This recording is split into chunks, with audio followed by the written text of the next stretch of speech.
Thank you, everybody. This is Ben Lupin from Corporate Synergies. I'm waiting just so I can take over the presentation. You can get rolling.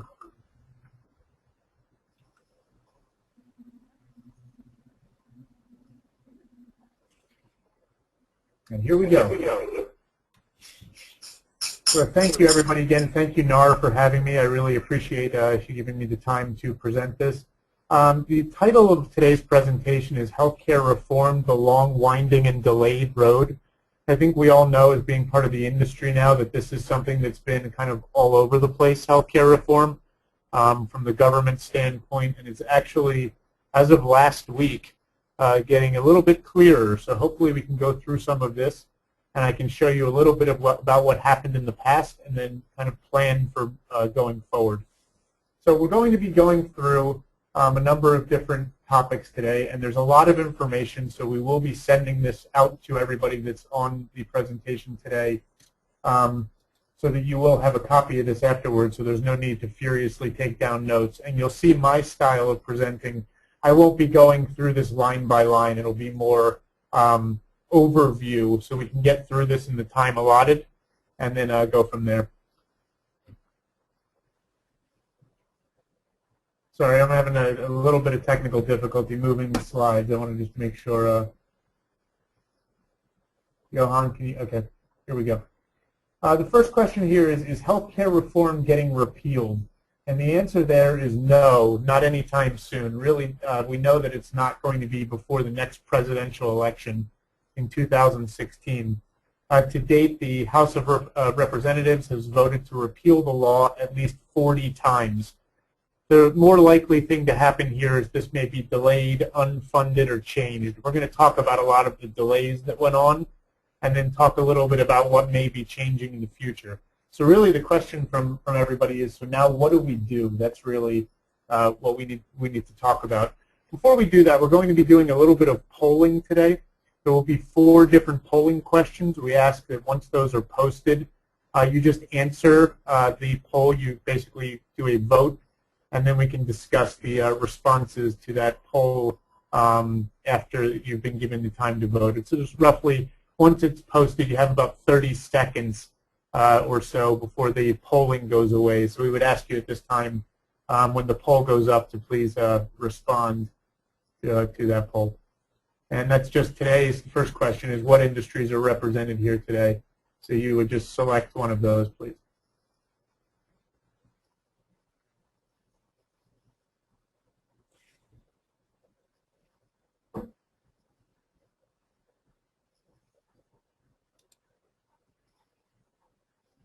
Okay, we got pretty immediate results here, which is great. Banking and finance industry at 20%, healthcare at 40%, and other at 40%, but still all in industries that this will matter, and this does matter moving forward, which is the most important thing. So I think what we're about to talk about moving forward really applies to almost everybody in the HR world right now, so it's good to know that there's a bit of a mix here.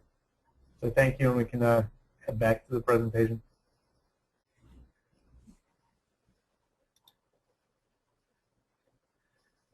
Okay, so let's start with the world we currently live in. This is the healthcare reform mandates that were already in effect prior to this year, prior to 2014. And we're just going to gloss over them because these are not really anything new. This is really more of the reminders. The first one is coverage of adult-dependent children. You know, about the adult dependents to age 26 that can stay on their parents' plans. Plans are no longer allowed to have lifetime limits on their benefits, and there are restricted annual limits up until 2014. Now that we're in 2014, you are not allowed to have annual limits on your plan either. So you can't do something like $100,000 annually and then your benefits are done. The world we lived in before healthcare reform, that was an option. That is no longer an option now.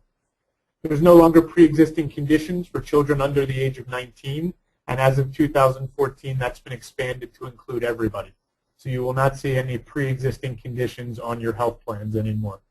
Same thing, there's no rescission of coverage allowed without absent fraud or misrepresentation, meaning if by no fault of their own an employee is added to a health plan, they cannot be removed from that health plan retroactively. You can't go back and remove them unless, of course, they were trying to fraudulently represent themselves. Over-the-counter drugs are available through a health flexible spending account only if they are obtained with a prescription. You can make a choice of primary care provider, OBGYN, and pediatrician. You can actually designate these three doctors in your health plans, and that is allowed, again, already was allowed, but it continues to be allowed moving forward. And then certain preventive services must be provided without imposing any cost sharing. So this is things like physicals. Now when you go to the doctor for your annual physical, if it's actually just a physical, they're not allowed to do any kind of cost sharing. So there will be no co-pays, deductibles, etc. on that type of preventive service. Again, this is all what we've already had in place, just sort of a reminder of the world we currently live in. The next important piece is the world we live in for this year. So what changed or what's in effect for 2014? So as of the first day of the first plan year starting on or after January 1st, this following list is in effect. And really it's the important point there is if your plans renew, your health plans renew in January, then as of January 1st you have to do all of this.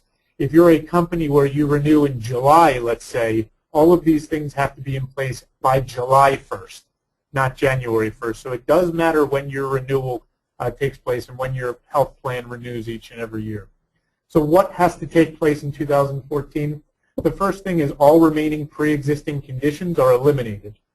All remaining annual limits on essential health benefits have to be eliminated. The waiting period to get into a plan once you're eligible cannot exceed 90 days. So you may have a lot of people that did first of the month after 6 months of employment, or even first of the month after 90 days of employment. Those are both prohibited under healthcare reform. What we're seeing from our clients is either the 90th day or the first of the month after 60 days. Either of those will work with the new law. And then for non-grandfathered plans, in-network out-of-pocket maximums are limited to $6,350 for single people and $12,700 for family. So all of those are in effect as of 2014. Whether or not your specific plan already has those in effect will depend on when you renew in 2014. But again, we're just really setting the stage for what's already here and what is coming this year or already is in effect as of January 1st if you renewed on January 1st of 2014. So it's just as important when we're resetting the stage to talk a little bit about what else was going on. So what's out? We know there's been things that are delayed, but what's out? There's 3 different items that are officially out of this law. The first is 1099 information reporting. The second is healthcare vouchers. These were kind of dead on arrival. They were done away with within a couple of months of this law passing, so there's really not even any reason to talk about them. The third item on that list, though, is a big one. The Class Act, which, if you remember, was supposed to be long-term care benefits for all, which was a nice concept. The government decided, though, after looking into this for about a year after the law passed, that this wasn't financially sustainable the way it was set up. So this was about this was billions of dollars of this law that passed that was then actually the government said they're not going to be able to implement it and they're doing away with it. The running joke at the time was class was dismissed. But just so we know, there's no talk right now of re-engaging the Class Act, so that is out. The things that are delayed are just as important and even more important because we know they still may happen in the future and they will happen in the future. The first one is non-discrimination testing, and this is for fully insured health plans. Right now, if you're a self-funded health plan, there's already non-discrimination rules out there. But fully insured plans, part of the reason you would become fully insured, meaning insured through an insurance carrier, is to not have to worry about non-discrimination. So if you wanted to give executives better health benefits, for instance, you could do that. That will be changing. We don't know when. The government has made it pretty clear that until they figure out what they want to do with this and they put out regulations, they're not going to be policing this. So the practical reality of this is at some point we will have these rules and have to make some changes and probably need another webinar to discuss that. But as of now, that's delayed until further notice. Same thing with the second bullet there, automatic enrollment. For those of you who are familiar with the 401k world, we already have automatic enrollment that you're allowed to do now, which is put someone in a 401k plan unless they opt out of it. So automatically enroll them in the plan. Well, healthcare reform was passed so there was an automatic enrollment piece for health insurance as well. But there's a lot of technicalities that I guess weren't thought about or haven't been kind of vetted yet. So that has been suspended indefinitely. I don't think we'll see those rules anytime soon, at least not before the non-discrimination rules come out. Next item on the list is the big one, and we're going to be talking a lot about this today, was the player pay or employer mandate. And again, we're going to get into this in a lot of detail momentarily, but this was delayed and then delayed again depending on your size. So we'll get into that probably within the next 15 or 20 minutes. Then employer reporting also was supposed to get set to be started in 2014, where employers would have to report certain items about their health insurance to the carriers, to the government. That has also been put off, but will be in effect starting in 2016 for information gathered in 2015. So we do have some time for that. Then there's the column at the end here, which is what's in now. There's three items here, and the reason why we have to say they're in now, they were delayed. So you're seeing a lot of issues that were leading up to this, and it's all coming around, it really is. But they were delayed, and now we're getting to a point where we're able to really give some great advice, guidance, and strategic planning. So what's in now? W-2 reporting. If you're over 250 employees, you were required to start this last year. This was the second year of this. If you're under 250 employees, this is not something that's required. It's optional for now. I know Corporate Synergies has slightly under 250 employees, and we did W-2 reporting anyway. So this is one of those things where if you're over 250, you're already doing it, hopefully. If you're under 250, it's not required right now. SBC, that stands for Summaries of Benefits and Coverages. That's that standard, smaller plan document that the government requires that will be put out each year by your carrier if you're fully insured. And the last item here is the exchange notice. Everybody heard about the exchange notice, which was supposed to be sent in October 1st of 2013 of last year. Then it was delayed, and then it was delayed because it was supposed to be sent in March. Then it was delayed to October, and then right around the time it was supposed to go out, the government came out and said, if you don't do it, there's really no penalty to you. So we were still recommending, and we still recommend that clients inform and employers inform their employees of the exchange, that they exist. And this notice was meant to really help. This notice was really meant to help people with that. So that's, again, resetting the stage. Then we can really look at an updated timeline here, which is for 2012, we talked a little bit about it, the SBCs, the Summaries of Benefits and Coverages, the Form W-2 reporting, medical loss ratio rebates. If you're fully insured and you get a check in the mail from your carrier in the summertime, that is what's called a medical loss ratio rebate. And the important thing is if you do receive this money, you need to figure out exactly what to do with that money, and we can help you with that. Your broker should be able to help you with what exactly can the money be used for. The important point there, obviously, that's going back to 2012. The important point is that this is required, these three items are required annually. So every year moving forward, you will be required to do these three things. For 2013, we had a $2,500 cap on health flexible spending account contributions. We had the exchange notice we just talked briefly about. We had the P-Corps fee, which is one of the taxes in healthcare reform that we will get into a lot more detail momentarily. For 2014, the individual mandates in place, which means that all individuals in the country have to have health insurance or risk of personal penalty on the individual. The insurer's fee and the transitional reinsurance tax come into play, which are both taxes also under healthcare reform that we need to talk about, and we will momentarily. The 90-day waiting period takes effect. Wellness plan incentives are increasing. We're not going to talk a lot about wellness plans today, although they are a somewhat hot topic right now. Essentially, under the old wellness regime, if you had a HIPAA-compliant wellness program, you could only charge up to 20% more for people that didn't meet certain standards. One would be smoking. So I could only charge a smoker 20% more than I could charge a non-smoker. That changed in 2014. It went up to 30% across the board for any type of wellness program, like biometric screenings, health risk assessments, cholesterol testing, things like that. and went up to as much as 50% more for tobacco cessation programs. So if you are interested in getting your employees to quit smoking, that is a bit of a incentive to really try quitting smoking. The other thing, obviously, we heard a lot about the exchanges. The exchanges are up and running now, depending on the state you live in. They're either run by the federal government or by the state. I know in New Jersey, which is where Corporate Synergies is headquartered, and I know where a lot of the folks or everyone on the phone is, the federal government is running the New Jersey exchange. Same with Pennsylvania. A local neighbor, New York, has their own. So it really depends on where you are, but those are up and running as of 2014.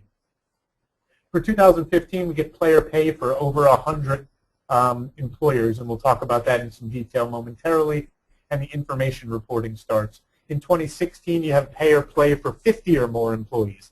That was what the law originally said, and now the 50 to 99 folks bought another year. The government gave them another year until 2016 to have to worry about anything. And then in 2018, which seems real far away, but it's already under 4 years from now, is what's called the Cadillac tax. The last of the taxes that we will talk about, we will not talk about today because there's not enough information to really plan. It's just more of a knowledge thing. The Cadillac tax we will mention towards the end because, again, this is something that is on hopefully on everyone's radar screen, but is not the primary focus right now. So here it's time for polling question number 2, and then we will put that up and then keep moving. So thank you. Please answer. The question is, how prepared are you or your organization to execute against the regulations for the Affordable Care Act? So how prepared do you feel to put these rules in place?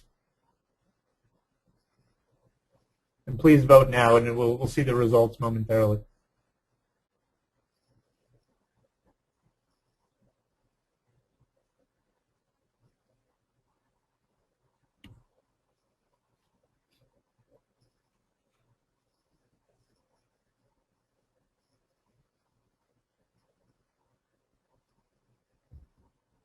Okay, so here are the results. 25% of the people responding said they're very prepared, which I always like to hear.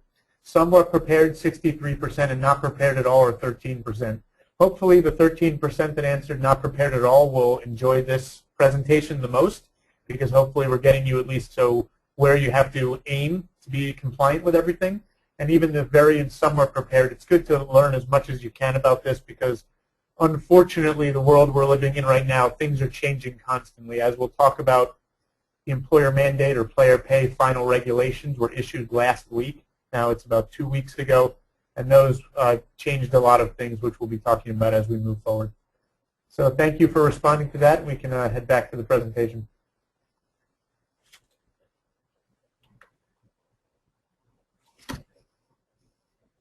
Okay, the first thing we need to talk about, I guess the next thing we need to talk about really is the taxes and fees associated with this law. And unfortunately, I always like to say, I didn't write any of this, but I have to make sure you're prepared to do this because it is reality now. The first one we have to talk about, and there's 3 of them we need to discuss. The first is the PCOR fee. This stands for the Patient-Centered Outcome Research Institute. That's a fancy way of saying a research facility that's going to be looking at our health system and whether or not the procedures being given to patients are the right ones and whether they're working correctly. Sounds like a very noble idea, and I think it is. Here's the real question. Who pays for all of that? First of all, this fee applies to all plans, whether you're a self-funded or fully insured. If you have a major medical health plan, you're going to be paying this fee. The fee is paid annually and reported on IRS Form 720, and it's effective for 2013 for a period of 7 years. After 7 years, it's supposed to sunset or go away. We'll see what happens after the 7 years. Essentially, if you have a health plan, you are paying into the PCOR organization, and these fees started out, the first payment that may have had to be made was last year. So July 31st of 2013. It was a short year, and the amount that you had to pay was $1 multiplied by your average number of covered individuals. And we will talk about what that means in just a second. That is not just employees. That is anybody covered by your health plan. So if you have an employee, their spouse, and 3 children, you're talking about $1 multiplied by 5. So it's not just employees. For the second year, which is this year, 2014, that dollar figure goes up to $2 multiplied by your average number of covered individuals. And then from years 3 through 7, it's $2 that's indexed based on the increases in national health expenditures. It is not supposed to jump $1 a year, so it will not be $7 at the end of this, but it may be $2.25 in 2015, $2.75 in 2016, etc. So it will not jump by $1, but it will continue, unfortunately, to go up. And the good thing I can say about this one, it's not a lot of money unless you're a humongous organization. It really isn't, but it still has to be paid, so it's one of those things that it's not fun. And we will get into who exactly does this and who pays this momentarily. I just want to get through the 3 taxes before we talk about the actual mechanics behind paying. So the first is the P Corp fee. The second is what's called the insurer's fee. And this is what we call the price of doing business tax. Essentially, if the insurance carriers want to stay in business, they're going to pay into this fund, which the government is looking to collect, as you see on the chart, $8 billion with a B in 2014, all the way up to $14.3 billion by 2018. So this applies only to fully insured health plans. If you're a self-funded plan, you do not have to worry about this. But fully insured plans, meaning you're insuring through a carrier, whether it's Cigna, Aetna, Blue Cross, etc., Horizon, you will have to pay this fee. So what does this mean for the employers? This is an estimated fee in the range to 2 to 2.5% of premium for 2014, meaning if your carrier is saying that you're getting, your broker is saying you're getting a 10% increase in premium for 2014, this adds an additional 2 to 2.5% of that. So the reality of that 10% increase would really be more like 12 to 12.5%. So this is based on the premium you're paying and is something that will need to be budgeted by most employers. Unfortunately, again, I'm only the messenger. This will increase to about 3 to 4% in later years. We don't know exactly when, but we know it will be going up, as you can see from the chart. And after 2018, it's indexed to the rate of premium growth. Unfortunately, as we talked about the P Corp fee, we said that goes away in 7 years. This is not scheduled to go away at all. This is our reality moving forward. It will just become part of our world, unfortunately, for most bottom lines and budgets. That's the second fee, tax. The third one we need to talk about is the transitional reinsurance tax. As you see from this chart, the good news is the most they're collecting for this will be in the first year, and then it goes down. So what exactly is this? The transitional reinsurance tax is a 3-year program. It's supposed to be just 3 years, 2014, 15, and 16, and then go away. And basically the government's looking to collect a big pool of money to back the exchanges or the marketplaces you've heard so much about from big claims. So if you have cancer patients, heart attacks, strokes, etc., in the exchange, they want a large pile of money to pay those claims off. So who's paying into that large pile of money? All employers that have health plans. As you see in 2014, that number is $63 per covered life. So that is, again, not per employee. That's $63 for every person you have covered under your health plan. So again, an employee, their spouse, and 2 kids, $63 multiplied by 4. The good news is, again, that will go down. So 2015, the proposed fee is $44 per covered life, and then it should be somewhere in the neighborhood of $25 in 2016 and beyond. And as it says, certain self-funded plans may be exempt in the second 2 years. Everybody's got to pay the 2014 figure. Self-funded plans may get out of this in the second and third year. That has not been officially decided yet, but there's been a lot of talk about that. So again, the problem with this is this can be a lot of money, depending on how many people are covered by your plan. So I would say the insurer's fee is definitely a budget item. The transitional reinsurance tax is probably a budget item. The P Corp fee is a budget item, but not a big dollar figure. So let's talk about how do you calculate these penalties, and then we'll talk about really who pays this. The first is you're looking at, as we said, for the P-Core fee and the transitional reinsurance tax, you're looking at the average number of covered individuals. So that's not just employees. Again, a family of 4 would be 4 multiplied by whatever the dollar figure is for the fee you're looking at. So how do you determine the number? The same method can be used for either of these taxes, the P-Core fee or the transitional reinsurance tax. There's 3 ways to do it. The first is what's called the actual count method, and that actually takes the actual people covered every day of the year for 365 days a year, divides by 365, and you use that number to report it. That's the most painstaking way to do this, but it would be the most accurate. Unless there's a computer program set up, most of you listening to me probably are not interested in doing that. That would be a big pain in the butt, quite frankly. So you can use one of the other 2 methods. The first is the snapshot count method. This one says pick a day in each calendar quarter and take that amount, add it all up, and divide by 4. Unless you have tremendous turnover year to year, that should be pretty accurate as well, and that's a lot easier to administer. The last method is what's called the Form 5500 method. For those of you out there with 100 or more participants on your plan, you know you have to file a Form 5500, which is essentially a health plan's tax return.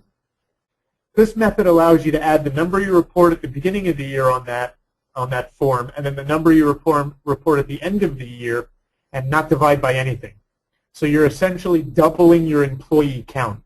So most people say, well, why would I do that? Won't that be high? Yes. Usually you wouldn't use that method. We have a couple clients that are religious institutions where each employee literally has a spouse and 5, 8, 10 kids. When you start to get those kind of numbers, you may want to just double your employee population. But there's only a select group that would really want to even consider that method. So it's nice now, it's really nice to know for most of you out there is how do you calculate this? The reality of this is, what do you have to do?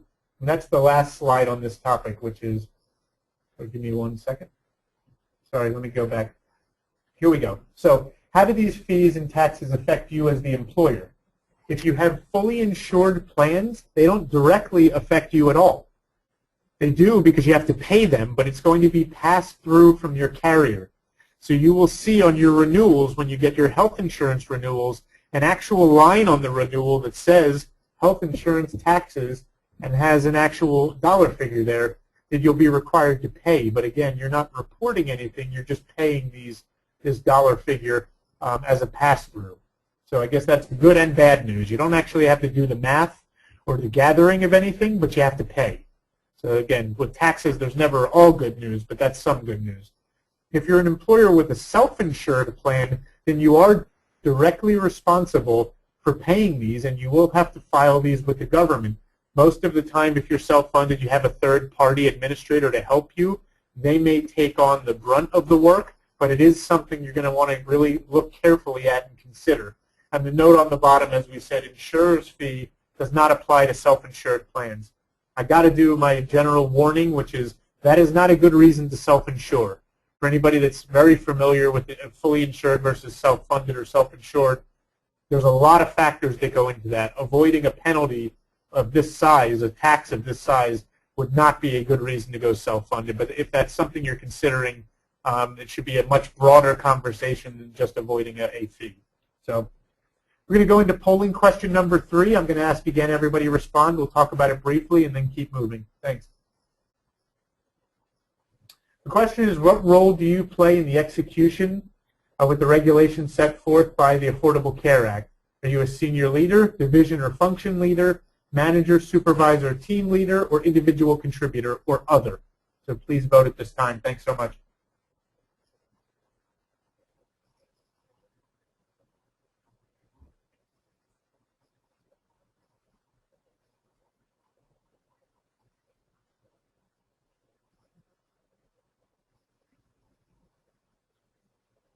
Okay, we have a good spread of a lot of different people in all different roles, and I guess that, to me, the message really here is that's a good thing, because everybody that's got any employees reporting to them or that has anything to do with the budgeting or planning or strategic vision or anything of the organization should be familiar with these rules. You don't necessarily have to know all the minutia, but you do want to be familiar with what's going on so you can share this with your employees and make sure you have the positive message and the right message moving forward. So thank you for that. Please go back to the presentation. Thank you. Now everybody's favorite topic, and of course I'm being a little sarcastic about this, but the employer mandate or player pay. We're going to get into these rules. This is the final regulations were just issued for this. They answer a whole lot of questions. Unfortunately, they raise others. Being a lawyer, all regulations raise new questions in our world, but they did a very nice job putting out regulations that help with a lot of this. So a lot of what you're going to see today is literally the latest and greatest because these were issued 10 days ago. So we want to make sure you're aware of exactly what's new so you can plan moving forward. So here are really the key questions. What is player pay? Player pay requires large employers to offer affordable and adequate insurance coverage to their full-time employees or pay a penalty. So the key questions here are you a large employer? And that's changed, and you'll see momentarily. Who is a full-time employee that you have to not worry about, but offer insurance to? And then will at least one of your company's health plans meet the government minimums to avoid the potential penalties? So those are the three big questions. We're going to talk about all of those as we move forward.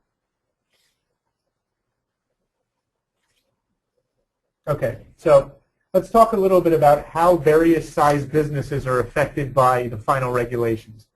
First off, large employers, that is employers with 100 or more full-time and full-time equivalent employees, nothing has changed. You are still required to meet these rules in 2015.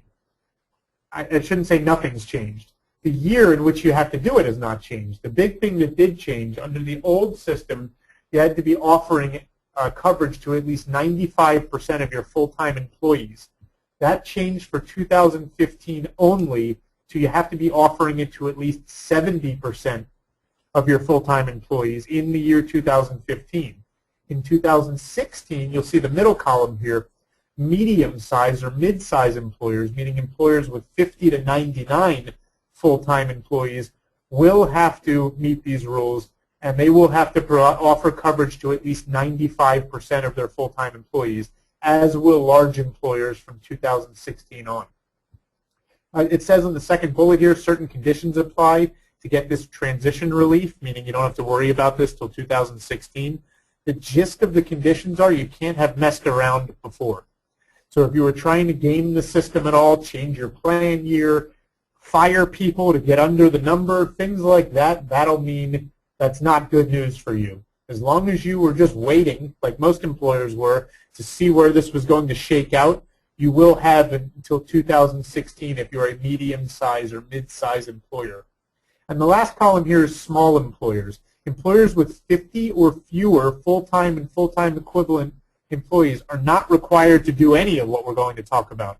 So it's nice to know, but if you're sitting on the phone right now and you have 30 full-time employees in your organization, no part-timers, just 30 people, nothing wrong with that, but this is not something that you would have to worry about, okay? So what exactly do the rules provide? For 2015, an applicable large employer, so 100 or more full-time employees, will be liable for what's called an employer shared responsibility, fancier term for player pay penalty, if one of two things happens. The first is you do not offer health insurance at all. You just drop it, say, I'm out of this, I don't want to do this anymore. We're not seeing that at all, but it's an option for people. Or you offer health coverage to less than 70% of your full-time employees. Again, that will increase to 95% in 2016 when this expands to everybody over 50. And at least one of your full-time employees gets a premium tax credit on an exchange. We will talk about that because that's the key to this whole law momentarily. So either that or you're offering coverage to at least 70% of your full-time employees, but at least one of those employees gets a premium tax credit because the coverage was not good enough. And we're going to talk about what I mean by good enough momentarily. So, but you'll see, and I bolded it here, the only way you're paying is if people can get a premium tax credit, which is the key, again, to any penalties that may have to be paid. So the real question is, so what is a premium tax credit? When can an employee get that premium tax credit? These rules look at a three-part test, and you have to meet all three parts to get a subsidy or a break on your exchange coverage. First, you have to earn between 100 and 400% of the federal poverty level as income and enroll in an exchange. You don't get a subsidy, obviously, unless you enroll in the exchange or the marketplace, obviously. You have to earn between 100 and 400% of the federal poverty level. That's between $11,670 and $46,680 for an individual. So anybody in your organization making more than $46,680 will not be eligible for a premium tax credit. Even if you don't do what you're supposed to, if you have someone making $65,000, they will not be eligible for a subsidized exchange coverage. Also, they cannot be eligible for coverage through a government-sponsored program like Medicare, Medicaid, or CHIP. The government's attitude towards that is if you're eligible for one of those programs, go on that program. Those are still there. Go on those. Then the last piece here, which is really a big one, you cannot be eligible for coverage that meets the employer mandate. We're going to talk about what that means momentarily. But if you as the employer are providing coverage that meets a three-part test, no matter whether or not they earn between the 100 and 400% of the federal poverty level, that won't matter. They will still not be eligible for a subsidy because you're doing what you're supposed to as the employer. So this is the key as we move forward. Remember the premium tax credit. I think you'll see it becomes important throughout. So before we get into that, we have to talk about who has to be offered coverage. Coverage must be offered to full-time employees and their dependents. So who's an employee? An employee is a common law employee of the company. This is not leased employees. It's not sole proprietors. It's not partners in a partnership, etc. A full-time employee under this law is someone averaging 30 or more hours of work a week. As it says here, there's no penalty for failure to provide coverage to part-time employees. You only have to offer coverage to full-time employees. And then the other thing that was clarified in the final regulation, so who's a dependent? Because you need to offer coverage to full-time employees and their dependents. For purposes of the rules, a dependent is a child who has not reached the age of 26. Spouses are not dependents, which always has people scratching their heads, and I'm with you. That's not necessarily what if the spouse is not working. I would say they are a dependent at that point. The rules say no. Employers do not have to offer coverage to spouses. So you will see a lot of companies actually taking aim at spouses, which is it's kind of counterintuitive to the whole thing, but that is the rule. There's also grandchildren, foster children, stepchildren, etc. are not dependents for this rule. So you only have to offer it to the full-time employees and their children dependents, their blood children and that are under the age of 26. So that's who has to be offered coverage. When you're trying to figure it out, if you have what's called variable hour employees, those are folks you hire that you're not so sure week by week if they're going to be working 30 or more hours. They're referred to under this law as a variable hour employee. There's two different ways for measuring these folks. The monthly measurement period, which looks at it every single month, and if they've met the 30 hours, you add them to benefits within a 3-month period. That's still being ironed out by the government. That was in the final regulations. It doesn't make a lot of sense, and it's not something I think a lot of people are going to be using, but it is still available. The more likely method is the second method here, which is the look-back measurement method. This is where you're looking back at someone's hours and then covering them forward. So let's look at exactly how those rules work. A measurement period is a look-back period that has to be at least 3 months and no more than 12 consecutive calendar months.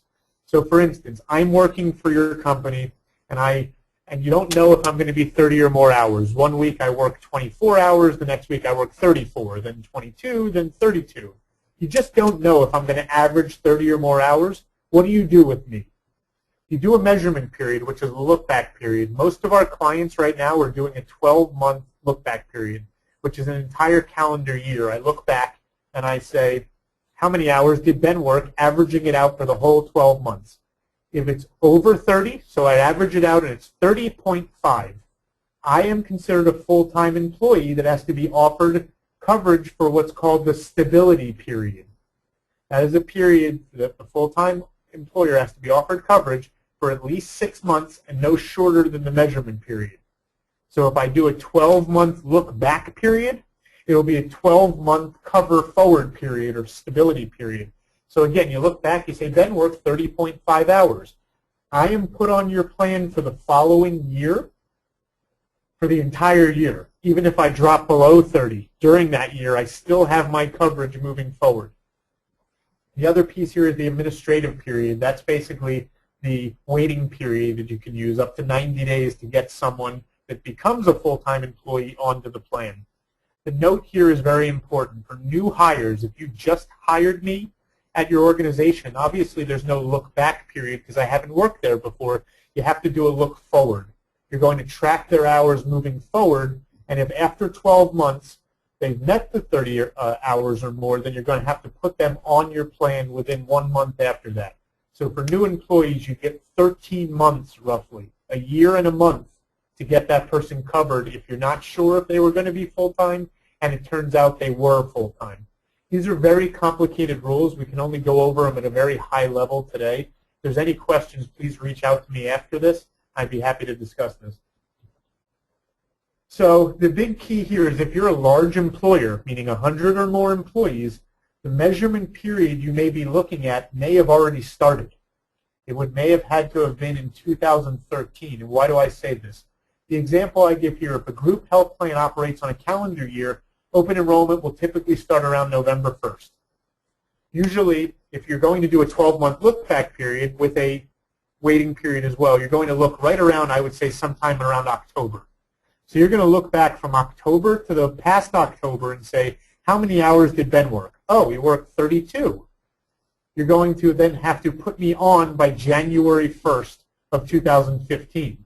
But when you're doing October to the previous October, that'll be October of 2014 back to October of 2013. So we're currently in the measurement period if you're doing this. So again, it's very important to make sure you're understanding how this rule works and monitoring and tracking these hours, because if you're a large employer, this may have already been something you have to do. There's also some news about how these laws affect different categories of employees. For teachers, they will not be treated as part-time simply because they're not working during breaks in the school year. So a lot of teachers don't work during summer vacation. Just because they don't work during the summer, teachers specifically will not be able to be made into part-time employees. Adjunct professors, same thing. A lot of professors teach a certain amount of hours a year, but they also have to grade papers, do their thesis work, etc. The rules put in a special rule for adjunct professors. For seasonal employees, there's a rule that says if your customary annual employment is the same time of the year and is 6 months or less, you do not have to be considered a full-time employee. That was a big change from the previous proposed regulations. Then the other big change was for rehires. The original rules had a 26-week period where if you were gone for 26 weeks, which is almost 6 months, and then came back, you were treated as a new hire. If you came back 4 months after you were terminated or left, you had to be put right back into this measurement program. The final rules reduced this to 13 weeks, so chopped it in half. So now it's essentially 3 months after you've left. If you're back within 3 months, you have to still be measured. So again, this is really the message I have today is please make sure you're thinking about this or preparing for this. If you're a large employer, preparing should already be part of your world. If you're a smaller or mid-sized, not small, but a mid-sized employer, you have more time, but don't leave it until next year. Really start thinking about this now. So the other piece here, and we talked about this generally, I'm not going to go over this just because of the time constraints we have right now. If you have a non-calendar year, so your plan does not begin in January, but it begins in March, July, whenever it may begin, you can wait, generally speaking, until that month in 2015 or 2016 to have to worry about this, as long as you pass one of the 3 tests. Again, any questions on this, I'm happy to do it after the fact or after we're done the presentation. Most of these are pretty easy to pass as long as you've been providing your employees with health insurance leading up to this whole thing. If you were dropping people or dropping insurance, different story. As long as you were kind of going about saying, we're going to wait and see what happens, this applies to you, where you can wait until the month you renew to have to worry about these rules. Okay, so what do you have to pass, what do you have to offer your employees in order to pass the three-part test established by the government? The first is the coverage minimum essential coverage? Second is it meeting minimum value? And the last one is it affordable? So let's look at minimum essential coverage. This will be the easiest piece to pass. This includes any eligible employer-sponsored plan offered in a state's large or small group market. That's a fancy way of saying anything that's you put in place by your broker that's in the state's market. So New Jersey's small or large group market meets this. So you would almost, I would think, 99% or probably 100% of you on the call today have coverage that meets minimum essential coverage. Anything done by Cigna, Aetna, Blue Cross, Horizon, etc. meets this definition. So yay, we get to pass Part 1. What about Part 2 and 3? Part 2 looks at minimum value, which is a 60-40 test looking at the total allowed cost of benefits. Without getting too benefit geeky and actuarial on you, this is a actuarial value test that looks at when the average person goes to the doctor, are they going to be coming out of pocket more than 40% of the cost of the procedures? So if I go in and have to have a kidney transplant, am I going to be paying out of pocket 40% or more of that procedure? Not in New Jersey, not in the upper Northeast, I can tell you that. In fact, if you look at the blue box on this slide, the IRS has noted that approximately 98% of individuals that are currently covered by their employer meet this standard. I can tell you again, in New Jersey, Pennsylvania, New York, the carriers don't put out, the insurance carriers don't put out plans that don't meet this. Plans that, so people always ask, so who are the 2% that would fail? There's plans in the Deep South, I know Florida does it as well, where they're called catastrophic group plans. These are plans that are literally coverage where if you go to the doctor, you may have to come out of pocket $15,000 to $20,000 before the plan kicks in. Those are the type of plans that may fail this test. Those also don't exist in the New Jersey marketplace. So that is not something we're worried about here. So again, you've passed minimum essential coverage. Everybody in New Jersey, at least, also passes minimum value, and you will be hearing more about this from your carriers as we keep moving forward. The last test, though, is the one that can be difficult to pass, which is your coverage affordable? For this test, you're comparing the employee portion of the cost of the lowest self-only coverage. So how much does Ben pay for the lowest single plan? Forget about dependents, forget about spouses. The only thing they care about for this test is it affordable for what your employee is paying. The way you know is there's one of three tests you can use. The first is the W-2 wage test, which says that the dollar figure we're talking about, the employee portion of the cost for the lowest single coverage, cannot exceed 9.5% of W-2 income. The second would be the rate of pay. It cannot be more than 9.5% of the lowest hourly rate paid if you're doing hourly wages. The last, and it's the easiest one to give an example, would be the federal poverty line test. It cannot exceed 9.5% of the federal poverty line. So for 2014, that's $11,670, meaning if I work for you and Ben pays $92 or less a month for my portion of the lowest single coverage, you are automatically affordable. You don't have to worry about this. If it's above that figure, then you've got to use one of the other tests to make sure it's affordable for your employees. If it's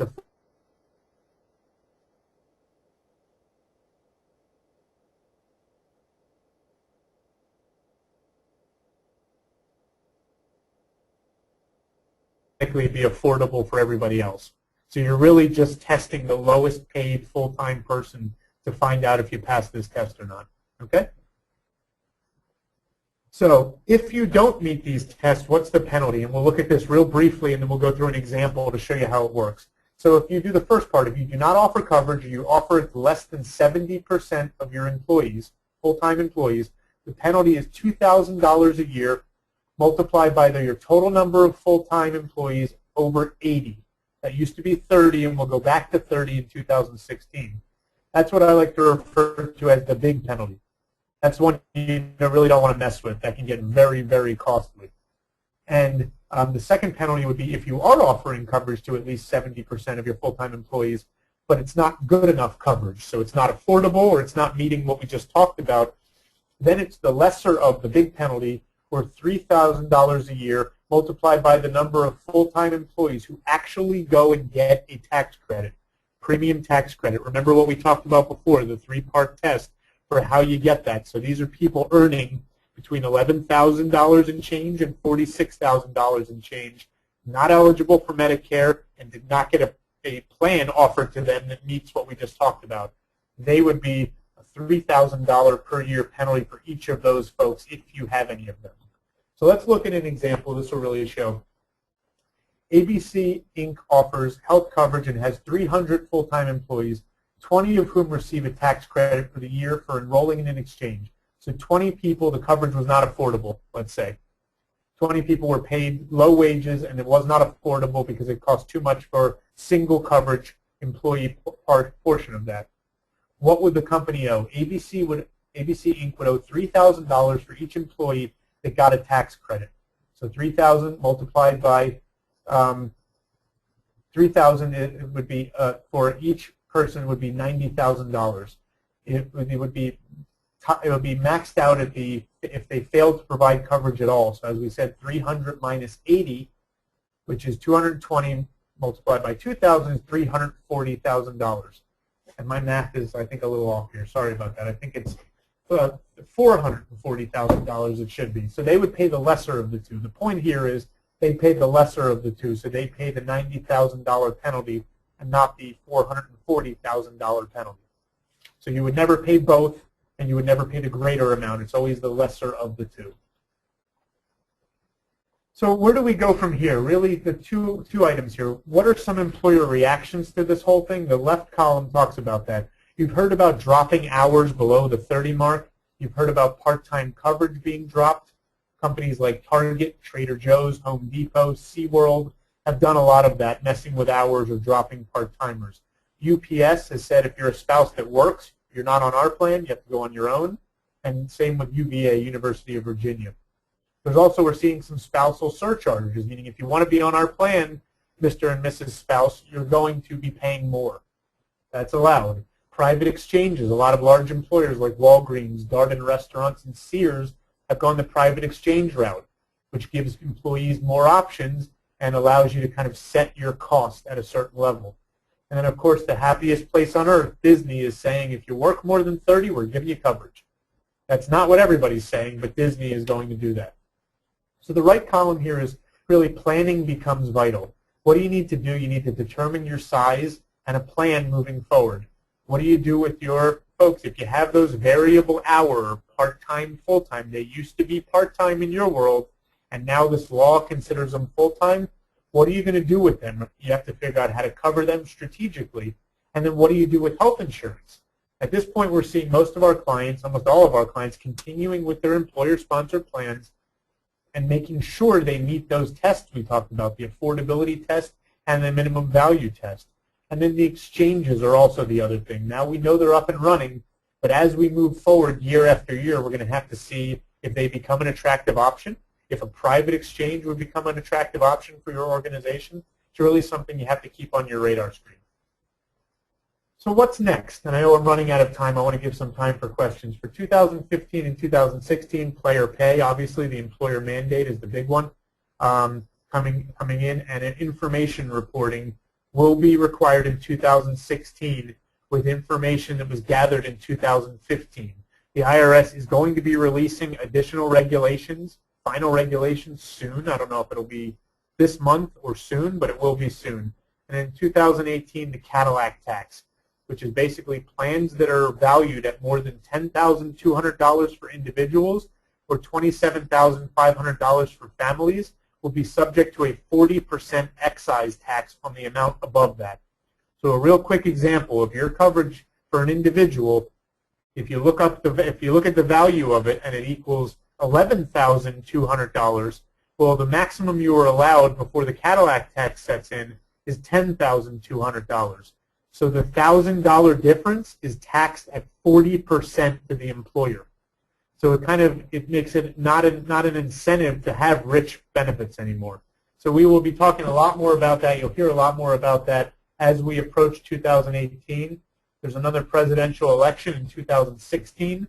So a lot of things after 2016 could be up for change, delay, etc. So we really don't want to get too deep into that, but just mention it as to what's going forward. The last couple slides we have to talk about before opening it up. There are excise taxes, and I hate to end on this note, but there are excise taxes for failing to do a lot of what we've talked about today. And they're substantial, and they're already in effect. These excise taxes are $100 per day per individual that's affected. So if you calculate this annually for one person, if you don't do something that was required by healthcare reform, and it's been a year,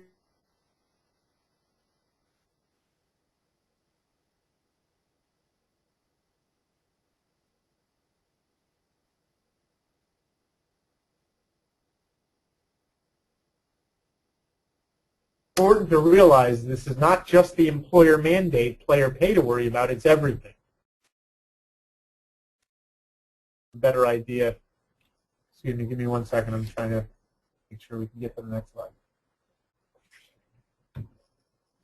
Okay, so non-compliance, real quick note, it can be self-corrected. You can go to the government and self-correct it to keep your costs down.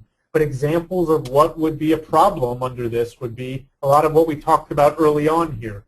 Violating the dollar limit restrictions, failing to extend coverage to dependents that are up to age 26, retroactively rescinding benefits, failing to cover preventive care, maintaining pre-existing conditions, violating the 90-day waiting period. Basically, all the stuff we talked about at the beginning, any of those things could result in a penalty. So it's very important you make sure your ducks are in a row moving forward. So that really, what now? We would say continue. I hope you've already started, but keep planning to implement the mandates in this law. Watch for additional guidance and possible additional delays, and then stay in compliance. The government has a comprehensive checklist about auditing this stuff already. So they will be coming after employers at some point in the future. They've already ramped it up a little bit in 2014. I expect even more in the coming months and years. And unfortunately, the last piece here, the law relies on a portion of the amount needed for funding it to be collected via non-compliance. So these audits will go to funding this law.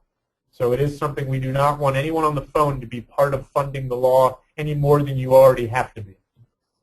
With that, we're going to ask our final polling question and then conclude and go to question and answer. So we can put up our last question. Last question. How comfortable are you, based on today's presentation, that you have mitigated all areas of risk related to healthcare reform? And really, it's after hearing this, do you feel more or less comfortable?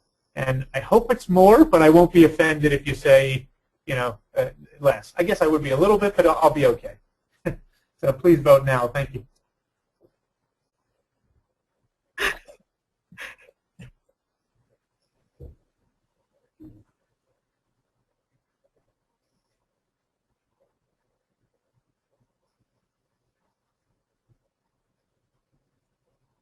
Okay, well, 80% of you are more comfortable, and I hope that 20% of you will reach out to me either now or afterwards with any questions you have, because obviously the goal here is to try to make everybody understand more of this. There are so many technical elements of all of this that, even a simplified webinar or trying to simplify it just doesn't answer all the questions. It's not possible, but I hope you found this valuable, and I'm happy to answer questions if we can head back to the presentation. And thank you. There's my contact information, benjamin.lupin@corpsyn.com. If you go to corpsyn.com, we have an actual healthcare reform piece of our website that has a ton of information that I think people would find helpful. So with that, I'm done, and I'm happy to take questions. Thank you, everyone. Ben, this is Heather. Thank you so much for your presentation. It was very informative. Thank you, We do Heather. have a few questions before our time is up, Okay. and you started to kind of answer one of them, which is, what would be your top 3 resources for healthcare reform? I have to tell you, I mean, because I put it together, I would say our website's a very good one. I think healthcare.gov, for as much as the exchanges got kind of panned in the media, the content on that website is unbelievable. So I'm not saying sign up for an exchange on it, but I'm saying the content they put out there for guiding employees is as good as it gets. And I can tell you, I would say the third one would really be the other government websites, the DOL, the IRS. They really do provide a lot of great information. But I have to, I mean, just because we put it together, I would say our website has a lot of great content. As I said, we have a dedicated healthcare reform section. So it's really something I would urge anybody interested in more information. Please go check it out. Great. Another question is actually about the availability of the slides following the presentation, and we will be making the slides available, posting to our NAR New Jersey website and making it available to the participants of the webinar today. Another healthcare related question then is around the capturing the employee as a full-time employee and the hours that go into that calculation. How does short-term disability and/or hours attributed to family medical leave impact whether or not it counts toward that 30 hours? Yeah, it's a great question. They're all great questions, but that's a great question. It's really, you're looking at hours paid. So any kind of paid leave of absence, any kind of paid jury duty, vacation, anything the employee's paid for would have to be included in that number. If they're not paid for whatever leave, et cetera, that would not be part of what you're looking at. So the simple answer, it's not a simple answer, but the simple answer to the question would be paid hours is what you're looking at. But there are some very technical rules in the final regulations that get into that. So I'd be happy, again, to follow up afterwards with anybody. Gotcha. I'll ask the audience, are there any last questions before we wrap up the webinar today? Thanks for coming, everyone, and we look forward to you joining us at future events. We want your feedback, so please look out for a survey link that will be sent out within the hour.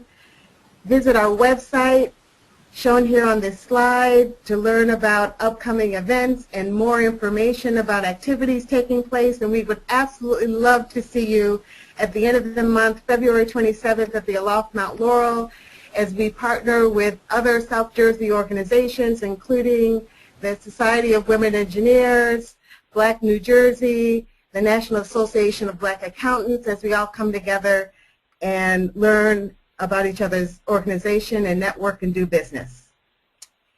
Have a great rest of the day, and thanks again for joining us.